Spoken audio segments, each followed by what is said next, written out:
Hello and welcome to My Karate, My Life. I'm Chrissy Howard. This podcast is a space for stories, lessons and reflections from a lifetime of karate. I've spent over 4 decades training, teaching and learning, not just how to move but how to grow. And through that time I've come to realise that karate is never just about technique, it's about who you become along the way. In this podcast I'll be sharing personal stories from my journey, the challenges, the doubts, the lessons that have stayed with me and the moments that shaped not only my karate but my life.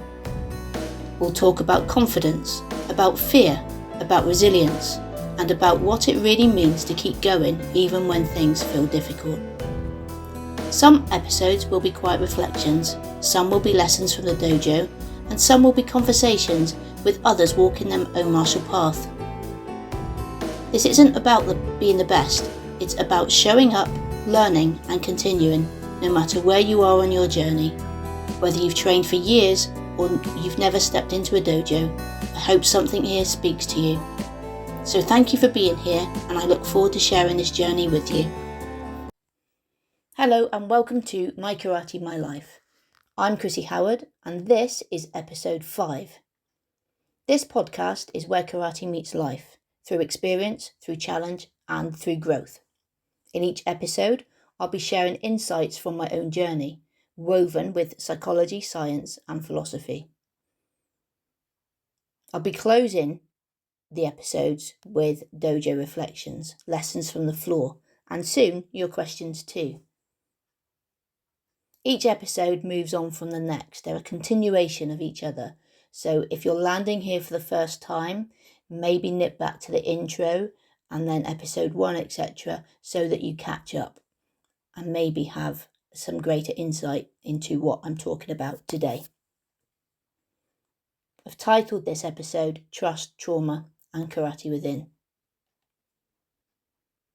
Because trust isn't lost in an instant, it's stolen. That night, in a small upstairs bedroom, the man I admired most in karate took something I could never get back. I went upstairs, innocently, to complete a task, and I came down a different person. It didn't begin as anything unusual. It was just another training night, another cup of tea, another conversation about karate. We had a rhythm, me, my instructor, and his wife. We talked technique, competitions and dojo politics. They felt like a second family. But there's a thing about trust. Psychologically, we're wired to relax inside familiar patterns. The brain loves repetition. It labels it as safe, even when it shouldn't. Looking back, I now understand something I didn't then. Safety and familiarity are not the same thing. I found refuge in training. I was painfully shy as a child, chronically so. Karate became my escape, or maybe more than that, my hiding place. When I trained, everything else disappeared. It was just me and the movement, just me and the moment. There's something deeply neurological about that. Repetitive movement, focus, breath. It creates a state close to meditation. Your nervous system settles, your mind quiets. That's why training can become addictive. Not in a destructive way, but in a this is the only place I feel like me kind of way. And for a young person trying to find their place in the world, that feeling is everything. As I progressed through the belts, things changed. At first, my body just responded, but then came complexity, coordination and pressure. Layers were starting to be added to my karate. Heian Nidan challenged me, and I loved it because it challenged me. We don't just grow from success, we attach ourselves to what we have to fight for. By the time I reached brown belt, I had built an identity. Karate wasn't something I did, it was who I was. And black belt, that felt like stepping into adulthood. Responsibility, expectation and exposure. On the day of my black belt grading, My body betrayed me. My legs shook, my stomach churned, my breath felt wrong. Now, of course, I understand why. That was my nervous system going into stress response, what we call fight, flight, freeze. Freeze is where the body shuts down. It shuts down to survive overwhelm. But I didn't understand that then. I thought it meant weakness. But it wasn't weakness. It was biology doing its job.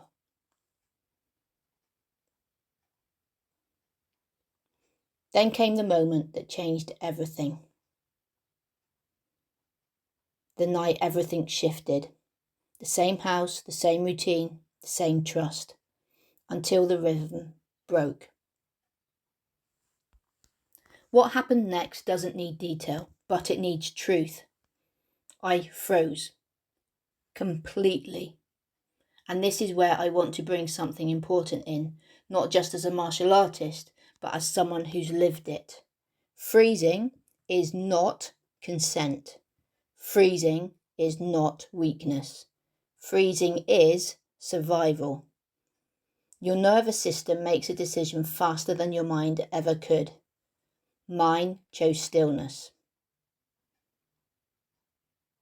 After the incident, I went downstairs and I carried on.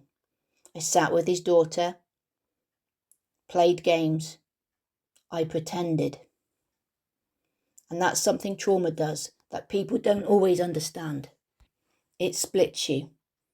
There's the version of you that continues functioning, and there's the version of you that's just been shattered. I could hear my heart pounding. Everything felt distanced, muffled. And one thought kept repeating, I need to get out. In the hours and days that followed, something else took hold. Shame. Not his, mine. I replayed everything. Why did I go upstairs? Why didn't I wait? Why didn't I fight? This is one of the cruelest tricks of the human mind. When something incomprehensible happens, we create explanations that give us a sense of control. Even if those explanations destroy us, because believing it was my fault feels safer than believing I wasn't safe. He wasn't just a man. He was my instructor, my mentor, a father figure. And when that kind of trust breaks, it doesn't just break in one place. It spreads.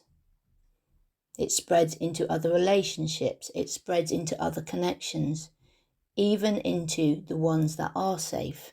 That's what trauma does. It generalizes. And yet, I kept training. I put my gi on, like armour. I bowed in and I moved. But everything had changed. Karate had been my sanctuary. Now it felt like walking on broken glass. Still, I showed up. And looking back, I see something clearly. That wasn't denial, that was resilience. There's a concept in psychology called post-traumatic growth. It doesn't mean the trauma was okay. It means something in you refuses to disappear because of it. Karate became that thing for me.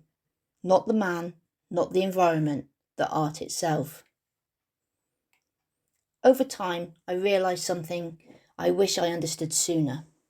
Karate did not belong to him. It never had. It belonged to me. It belonged to my effort, to my discipline, to my years of showing up. And that's where philosophy meets practice. The dojo is not the building. The dojo is not the instructor. The dojo is you, your mind, your body, your spirit. That night changed me. It took my trust. It fractured my sense of safety. But it didn't take everything. Because even through the cracks, I kept training. And in doing that, slowly, painfully, I began to rebuild. Not who I was before, but who I am now. Maybe that's where I'll leave that part of the story, for now. Because these experiences, as painful as they are, they don't just shape us, they teach us. And that brings me to something I'm going to start including in these episodes, a space I'm calling Dojo Reflections. Lately, I've been pondering something. How much insecurity actually exists in Karateka? More than we probably realise, I think. You see it in the hesitation before stepping in the holding back, in the second guessing. And I don't think it's just beginners. I've seen it in brown belts, black belts, even instructors, including me. So the question is, when do we start believing in ourselves? And maybe more importantly, why don't we? From a psychological perspective, our brains are not naturally wired for confidence. They're wired for survival, which means they scan for what might go wrong, where we might fail, how we might get hurt. So self-doubt is not a flaw, it's a default setting. But here's the shift. Belief is not something you wait for, it's something you build. Every time you show up, every time you try, every time you keep going, despite the doubt, you're laying down evidence. And the brain loves evidence. The science behind this is that neuroscience tells us that the brain is constantly rewiring itself, something called neuroplasticity. The thoughts you repeat, the actions you take, the way you speak to yourself, they strengthen neural pathways. So if you constantly tell yourself, I'm not ready, I'm not good enough, your brain builds that as a truth. But if you start acting as if, even before you fully believe it, something powerful happens. Your brain starts to catch up with your behavior. In karate, we see this all the time. The student who hesitates loses timing. The one who commits, even if imperfectly, lands the technique. There's a moment in kumite where you have to decide. Kumite means to be decisive, half a step or full step, and that decision, that's belief. Kata is the same. If you think your technique is weak, it looks weak. If you decide it's strong, your whole body organises itself around that belief. Your posture changes, your breath changes, your energy changes.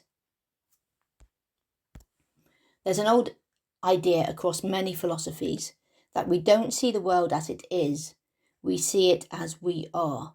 And if that's truth, then belief isn't just helpful, it's transformative. Because what you believe about yourself becomes the lens through which everything is experienced. So maybe the real question isn't, when do I start believing in myself? Maybe it's, what would I do today if I already believed in myself? How would I move? How would I train? How would I speak? Because belief isn't something that arrives fully formed. It's something you practice, just like karate. There's a kind of quiet magic in it.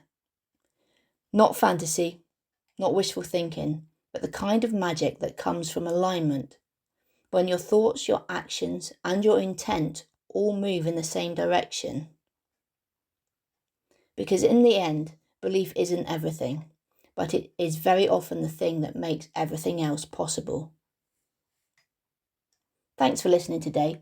If you're enjoying the podcast, I'd really appreciate your support in helping it grow. You can find my Karate, My Life on Spotify and Podbean. And now I'm also uploading the episodes to my YouTube channel, My Karate, My Life, alongside insights and videos into my teaching and training. There'd be some historical stuff on there too. The more recent content is very much in a massive folder waiting for editing. I'll share that as soon as I can. If you'd like to connect on social media, you'll find my karate community on Facebook at Ganbaru Kai. And if you have any questions, I'd genuinely love to hear from you. I'll be sharing your questions in future episodes as well. Until next time, keep training, keep learning, and most importantly, keep showing up. Or should I say, more importantly than most importantly, keep believing. And if you don't already believe, then start believing.